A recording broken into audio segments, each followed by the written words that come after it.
The third section is the testimony of the 3 witnesses and the testimony of the 8 witnesses. And so we want to talk a little bit about this. And I think a little bit of background to this actually kind of helps. So the story of the witnesses essentially is the Book of Mormon translation has already come and gone. It's now been translated. It's about to be published for a work. And there's three individuals that played a big part in that. Martin Harris, who was actually the first scribe for the prophet Joseph. Oliver Cowdery, who was the scribe for the great majority of the Book of Mormon that we have today. And then David Whitmer, who his family in the early days of the church was very influential in helping the restoration to come about. And what I found interesting is all 3 of these individuals asked the prophet Joseph to be a witness.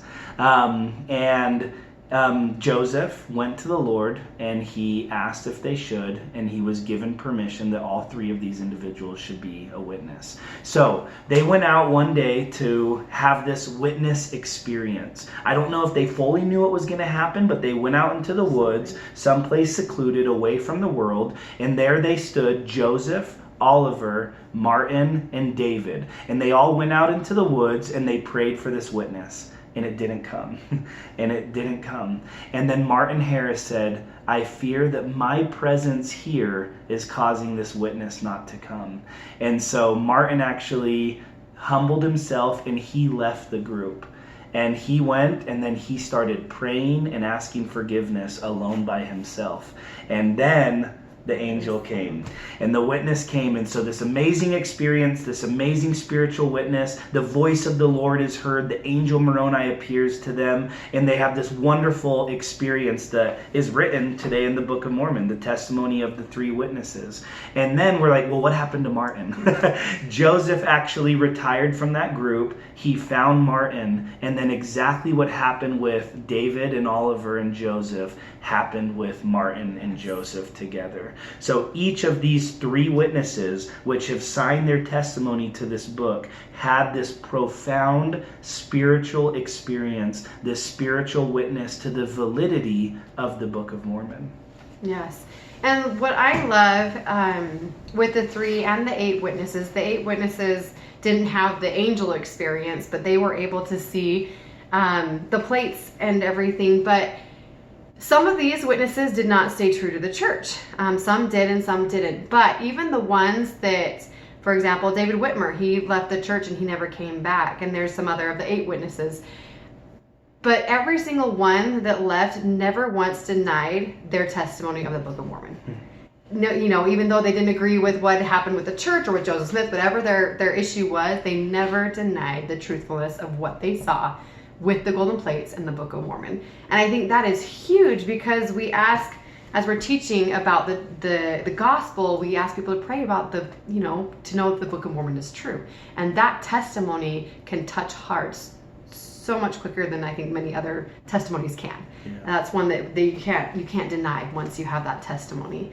The question in Come Follow Me is, how do their testimony strengthen yours? And I think what Laura just highlighted is my answer to that question. They went through trials that I don't think we can imagine today. They fell from the church that they joined and that their families they had joined. Doubts, they had persecutions, they had everything that happened to them. And although that happened, although they found themselves unable to stand with the saints as a member of the church, they never once denied the truth of the Book of Mormon, the experience that they had when they became witnesses.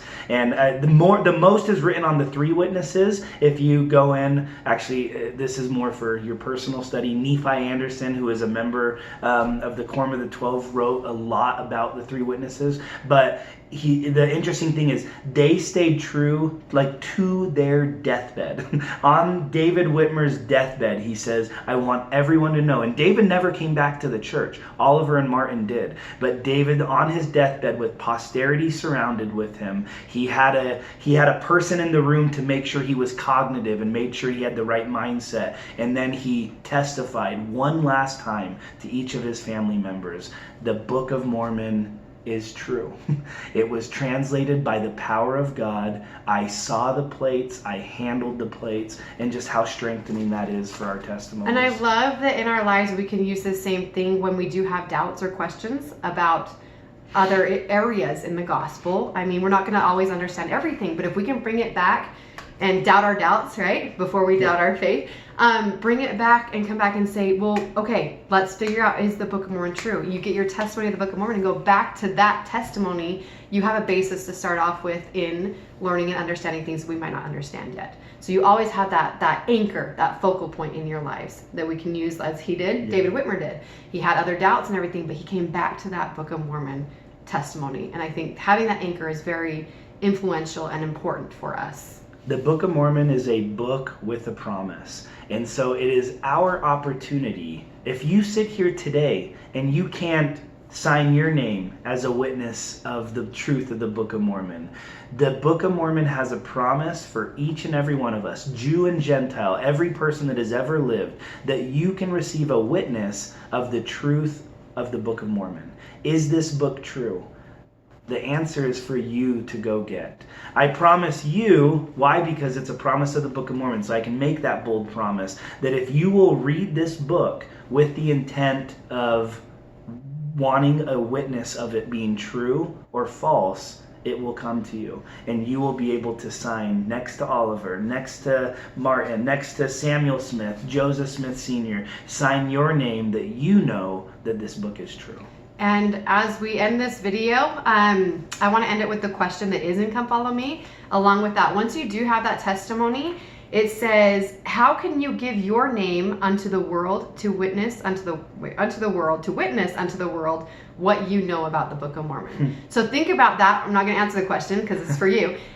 Think about, once you do have that testimony, if you do now or when you gain it, what can you do to sign your name, and show as a witness to the world that the Book of Mormon is true? So ponder that. Gladys Knight, she's a member of our church. She's a convert. She's the one that, we're from Georgia, so we on that midnight train to Georgia.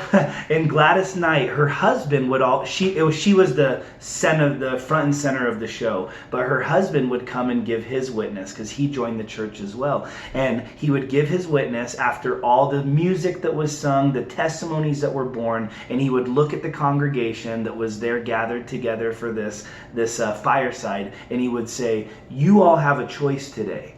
You need to make a decision because you cannot walk out of this meeting the same person. You're either going to accept this or you're going to deny this. And if you accept this like Gladys and I have, what are you going to do different in your life? And I always thought that was kind of a powerful invitation. If you had a witness of the Book of Mormon, what would you do different in your life? That's a great question to ponder.